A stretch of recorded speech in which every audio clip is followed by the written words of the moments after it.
Chapter 5. Dr. Bear Joins Up. It took a little longer to obtain my associate missionary, but at long last a fine young man, Harold Beard, arrived. He was a graduate nurse from the Sydney Sanitarium in Australia. He was also a trumpet player, and his good wife-to-be was to join us as soon as her nurse's course was finished. So, every prospect was pleasing. Now the Karens have no final consonants in their speech, so when they pronounced Dr. Baird's name, they had the choice of making it 2 syllables, Bearda, or of leaving off the D and making it Bear. You guessed it. They chose the latter, and because the spelling made no difference to the sound, Dr. Rabbit's new assistant became Dr. Bear. Our jungle folks were delighted, and so was I. It was now my privilege to start him off with regular language study classes. And now, as the young doctor, Mary Gibbs, used to smile at my blunders in speech, it was my turn to smile at his innocent blunders. For example, one Sabbath morning, acting as superintendent of the Sabbath school, he used the wrong tone to the right sound and thus invited the Sabbath school to stand and starve instead of stand and sing. It was my privilege to teach him how to lance boils and to pull teeth, and now it was my turn to witness his trembling hands, to see his knees knock together, and to see the beads of cold perspiration stand out on his brow. But not for long. Dr. Bear soon passed his examinations, and I was present at his jungle graduation. It happened like this. One morning, not many months after Dr. Bear's arrival, we were together in our dispensary during the regular morning hours. There were 20 or more patients there for treatment. Indians, Burmese, and Karens. Inpatients, outpatients, friends, and curious onlookers. Skin-diseased, sore-eyed, fever-racked, sick and dying. When an anxious old man pressed through the crowd and called, "Doctor, oh, doctor, please come with me to see my daughter. She has burned her finger." He named a not-too-far-away village on the river. So I looked at Dr. Bear and said, "Why don't you take Fair One and the father with you in the launch and go up and see what you can do? I'll look after the patients here." "I'll be glad to," he said, and quickly put some petric acid solution, some ointment, and some bandages in the medicine bag and was off. In about 3 hours he was back, and I saw him and the father leading a sobbing, moaning woman towards the dispensary. "Dr. Rabbit," he said, "you didn't tell me that the Karens use the same word for arm as for finger. She has burned not only her finger, but also her whole arm from the elbow down. But I'll start at the beginning. On our way up in the launch, I learned that this man's daughter, Mai Thiang Nayak, is an epileptic, and occasionally she has seizures. She grew up and married about 3 years ago. Well, last year she had a seizure and fell down with a lamp in her hand, setting fire to her baby's bed, and the little one was burned to death. After that, her husband deserted her, and she had to live in her father's house. Well, 15 days ago she had another seizure, and as she collapsed this time, one arm fell right into the fire. Well, that was bad enough, but the father was away, and no one knew what to do. So the poor woman just lay there moaning on her mat with the burned arm uncared for and uncovered. Soon it began to smell. Then the flies laid eggs on it, and now her forearm is one mass of wiggling maggots. I persuaded them to come down. I think we can get rid of the maggots in a day or 2. Then we must try to persuade them to take her to the government hospital to have it amputated. It's only 60 miles away. We carefully soaked the burned arm in a diluted carbolic solution, and in 2 days we cleared away 200 maggots. Then we stopped counting. The relief to poor Mai Thiang Nayak was tremendous, and the look of gratitude in her eyes as Dr. Bear treated her was simply pathetic. "Now, you must take her to the government hospital," said Dr. Bear to the father. "It's too far. It would take 4 days in a bullock wagon. She would die before we got there." We knew only too well that he was telling the truth. I looked at Dr. Bear, and he looked at me. We both looked at poor Mai Thiang Nayak. With her good hand she was wiping the tears from her eyes. Poor girl. "Have you got any ether?" asked Dr. Bear.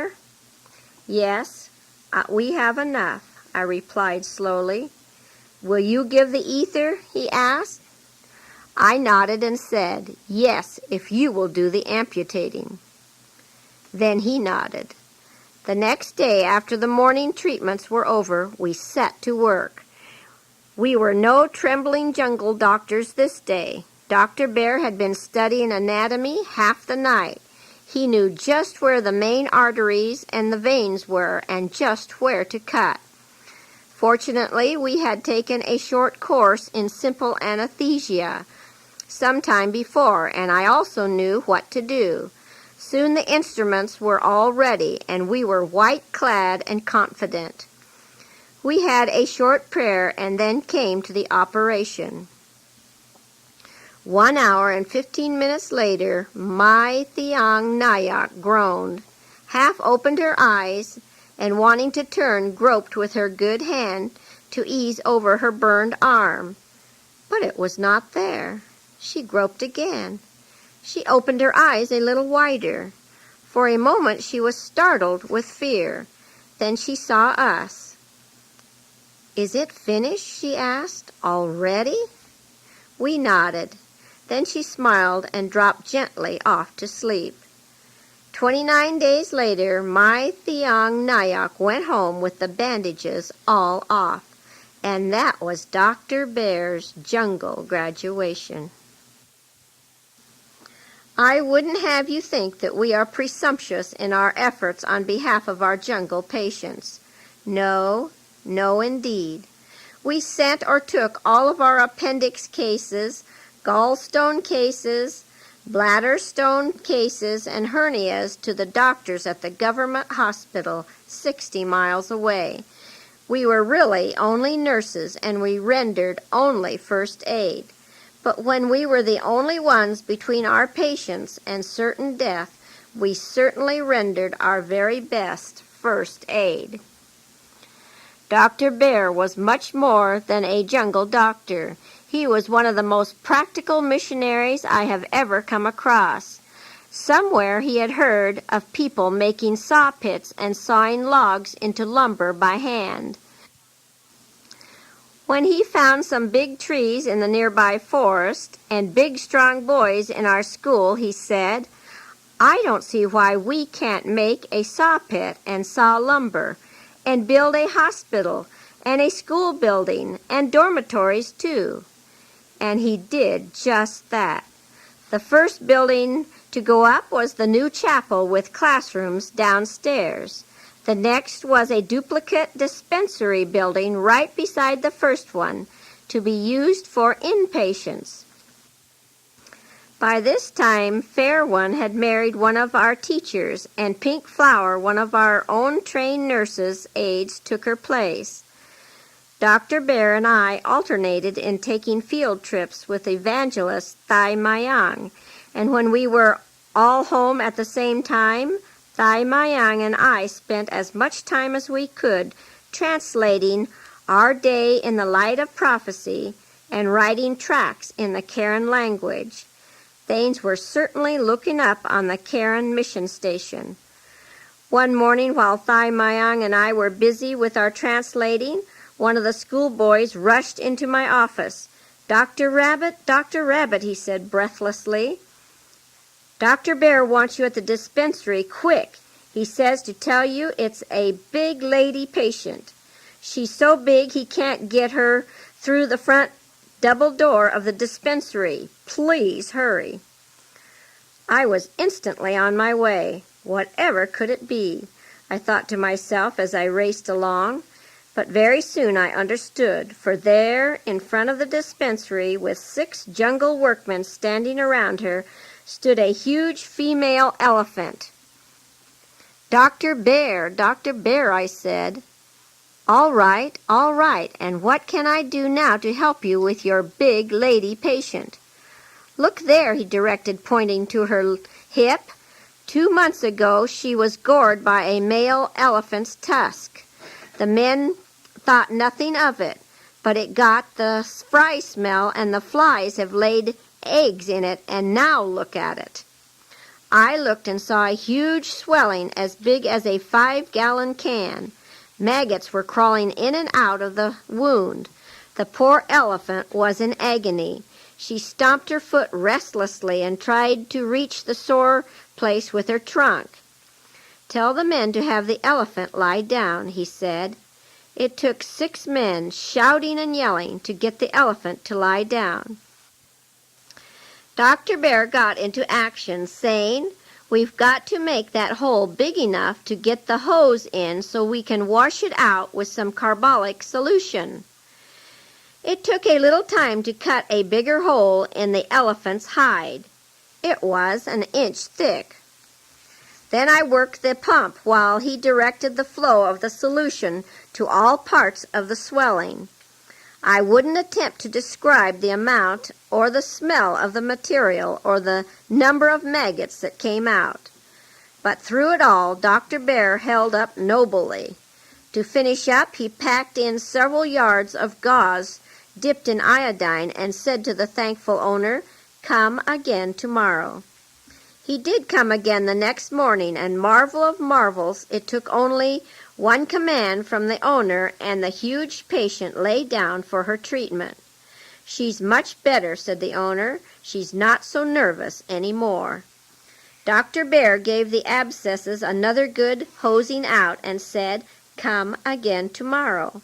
While we were at breakfast the next morning, the elephant owner came running up the stairs into the house.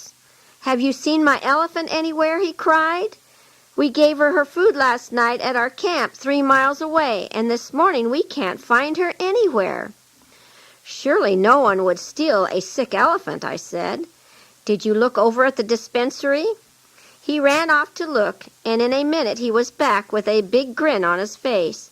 "She's there all right," he said, "lying under the tree waiting for her treatment."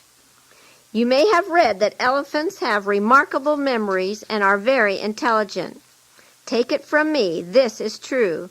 For 6 weeks after that, Mrs. Elephant came by herself to the dispensary every morning and lay down by herself and waited for her treatment. When the 6 weeks were up and the wound was all healed, the owner mounted her head and said to her, "We're going away now. Say salam to the doctors." The big lady patient knelt down and saluted us with her trunk. I thought she deserved a going-away present, so I gave her a small loaf of bread. As she took it in her trunk and put it to her mouth, I know you won't believe this, but it's true. Tears ran out of her eyes and flowed down her cheeks. I think Dr. Bear had tears in his eyes, too. I didn't look. I was too busy blowing my own nose. Can you take another elephant story? One evening as I was working at my desk, there was a sound of running and excitement outside, and a man who was almost exhausted with fatigue burst through the door. Perspiration was rolling down his face, and his eyes were wild with fear. "Dr. Rabbit, quick! Come quick! One of my men has been stung by an elephant." I knew what it meant this time, so I sprang to my feet. "Where is he?" "In a canoe at the river bank." As we raced along, I asked, "Where was he stung?" The man pointed to his stomach.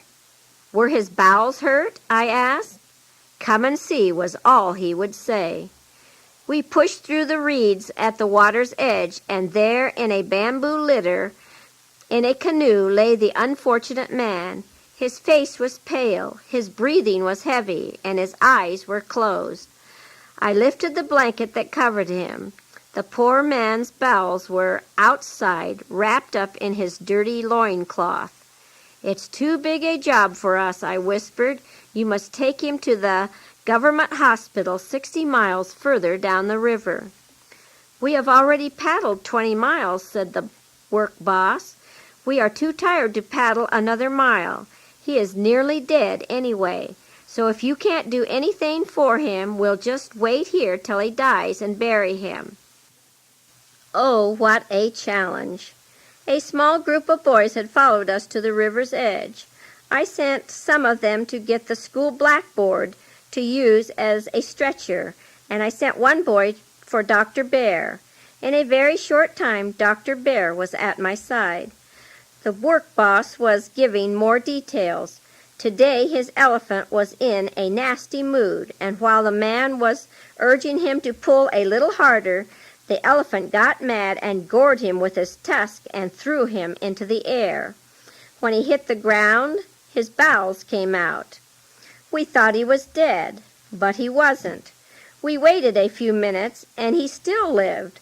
So we gathered up his bowels, wrapped them in his loincloth, put him in the canoe, and brought him down here to you. "Is there any hope, Dr. Bear?" I asked. "Is there anything we can do?" "There was no hope unless God works a miracle," he said. "But can we do nothing and let him die? We must at least give him first aid. Have we enough ether?" Immediately we went into action. The poor man was carried to our operating table, and we worked late into the night. We made gallons of sterile solution and sterilized our needles and our forceps.